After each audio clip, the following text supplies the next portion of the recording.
Today we're shooting sunsets with a twist. Every sunset photo we take, it has to have a foreground element. Let's go.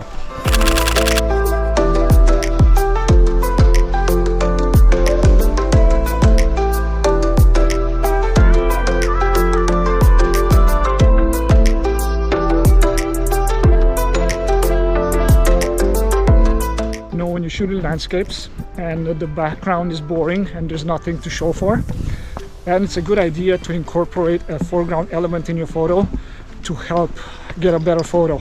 And that way you have more interesting visuals in the photograph and you don't have a boring photograph basically. So that's what we're gonna do. We're gonna try to find some foreground elements and shoot all the sunset photos like that.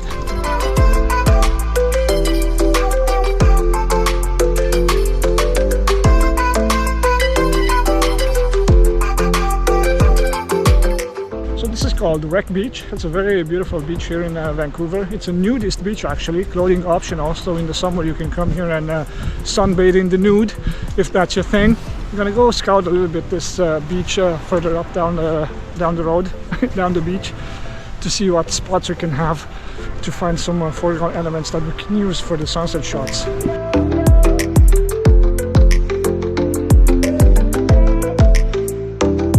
We're about an hour and a half from sunset. It's a good idea to come early if you're shooting sunsets. At this time of year, early means leaving home at 1 p.m. because the sun goes down at 4:30. So it's like you get up and then you leave home. We have some pretty cool waves over here. Look at this. Lovely. Now look at this tree branch dropping here in front of you. That's a pretty cool frame. Let's mosey on a little bit further down to see what we can find.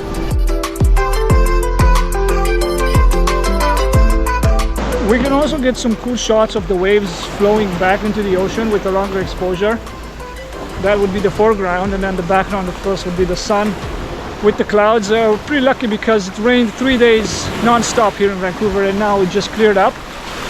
And we still have some clouds on the horizon, which is also good because those clouds, they will catch the sunset light and they will give us beautiful, beautiful colors.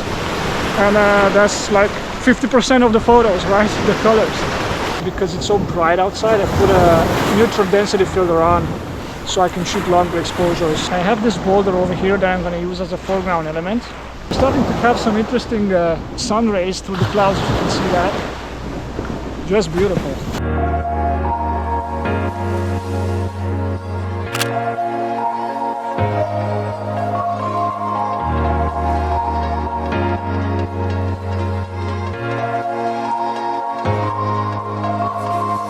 What I have to do is time the waves when they're going back into the ocean, because that's when they leave those beautiful lines, and when I shoot that with the long exposure, it's going to look so good.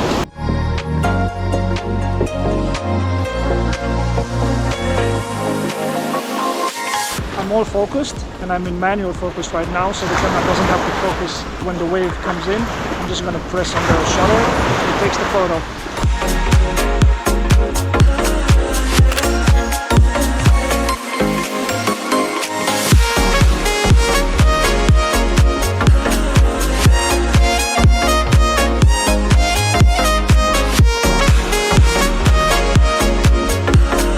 You know what I'm going to do? I'm going to go even lower with the camera to get a lower angle.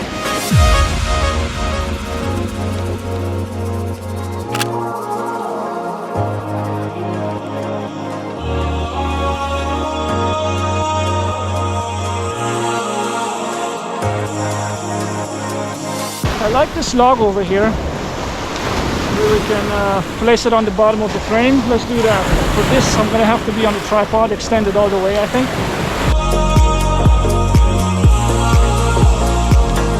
Definitely have to be a bit lower because I was too high.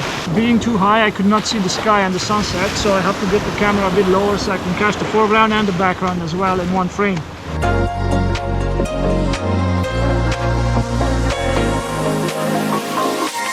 So for this photo, because I have so much contrast between the foreground and the background, the foreground being the log and the background being the sky, because I have so much contrast, I have to shoot two different exposures. One exposure for the log to get it properly exposed, and then another exposure for the sky to make that guy properly exposed. And then I'm going to combine these two photos in Photoshop, and that's called exposure blending. And you do that when you cannot get the proper exposure with one shot, so you have to do 2 or 3 to get multiple exposures for the foreground, midground, and background. And then you combine those photos, 2 or 3, depends on how many you take. You combine them in the Photoshop and you get a properly exposed photo.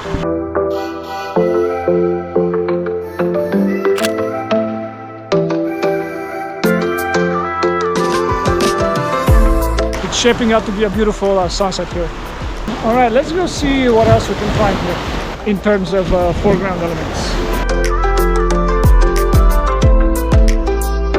I found these little twigs over here that just come out of the sand, and I love the fact that the water is washing over them.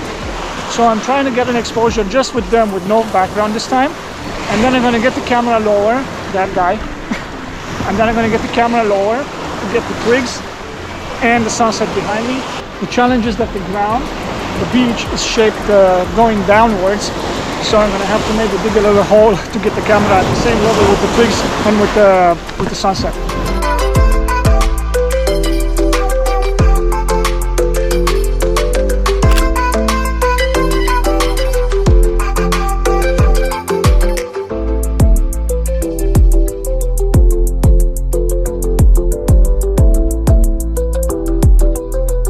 I'm waiting for a wave to come just about here so I can have some water in front of the twigs as well.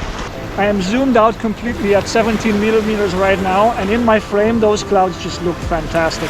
And even when I'm looking at them right now, they look just beautiful. But through the wide angle lens, oh, here we go, the clouds just look awesome. Oh, that's the shot. I got it.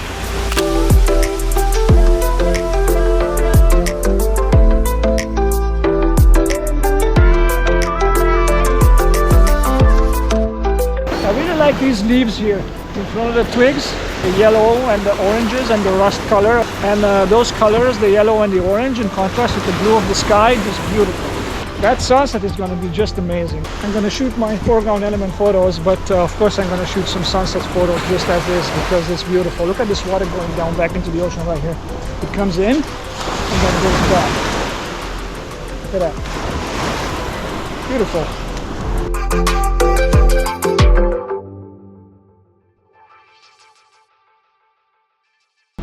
I have this little canoe or whatever it is somebody left on the beach, so I think that's going to look good as a foreground element. When you're shooting landscapes and you can incorporate some human-made element into the photo, it's going to look much better because you have that contrast of nature versus human, right?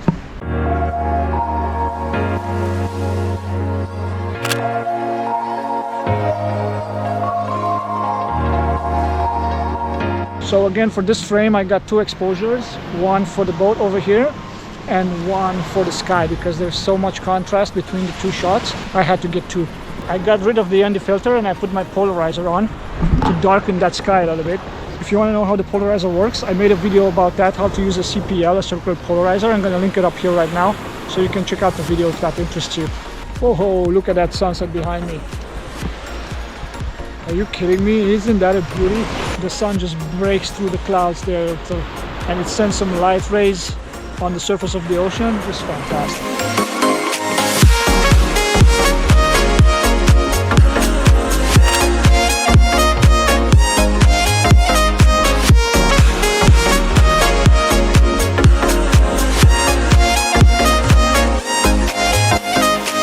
I'm working on this foreground element right now. I got 2 shots already, and I focused one for the sky. I also exposed for the sky, and then I exposed for the log. And as luck would have it, the moment I took the photo, these waves came and washed over the log. Just beautiful. Here's the photo. I think it's going to be a good one.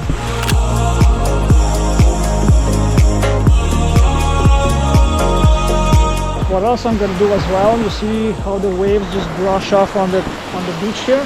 I'm going to place my camera here somewhere so I can get a foreground element of the wave washing in and then washing out with the sunset in the background.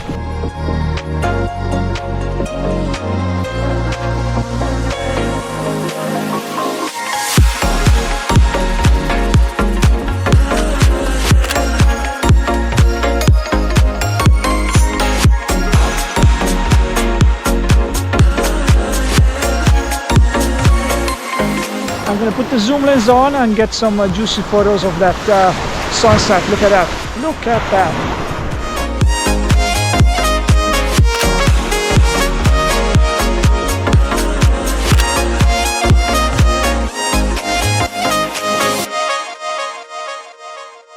What I'm doing right now, I'm getting the super long exposure of those clouds because I want to induce a super smooth motion blur on them. I don't know how fast they're moving, but if they're moving fast, then it's going to be good. I took a photo on the camera, they look pretty crisp. I'll have to see it on the computer. So if they're crisp, it means they're not really moving. Look at that, I have a cloud and you can see the ridge is being illuminated, it's being backlit by the sun. Pretty cool. Now that the sun is going lower, it goes through some holes in the clouds, just fantastic. 30 seconds, f14 with the 10-stop ND filter on at ISO 100.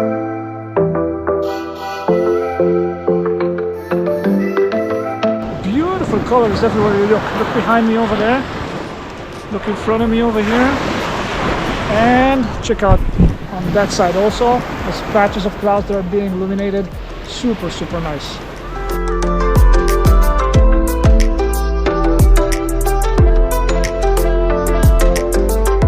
Got all wet. Holy crap, look at this.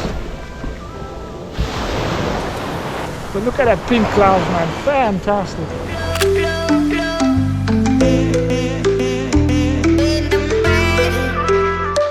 The sun is gone, but we still have some colors in the clouds over there.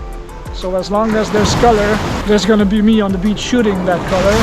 I'm having right now a 30-second exposure for f10.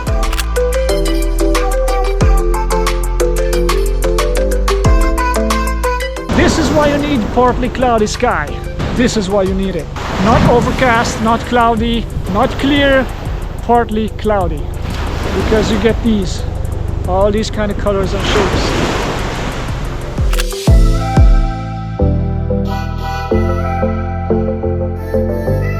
This is it for me today. I hope you like this little vlog with getting some foreground elements when shooting landscapes. They're very important, especially like I said, if you have a very boring background. If you want to know how to create beautiful photos, because in my opinion photos and beautiful photos are created, not taken. You don't take a picture, you create a photo, right? There's a few steps that you need to go through. You need to take into account some elements like the light, the exposure, the subject, the sharpness. So there's a quick course that I put together. It's free, just you can download it and put your email and download it. There's a link below in the description. Get it so you can get a quick sense of what is required to be able to create beautiful photographs, and see, maybe that helps you out. So check out the link in the description. Okay, that was it for today from beautiful Wreck Beach. I'll catch you in the next one. Take care. Peace.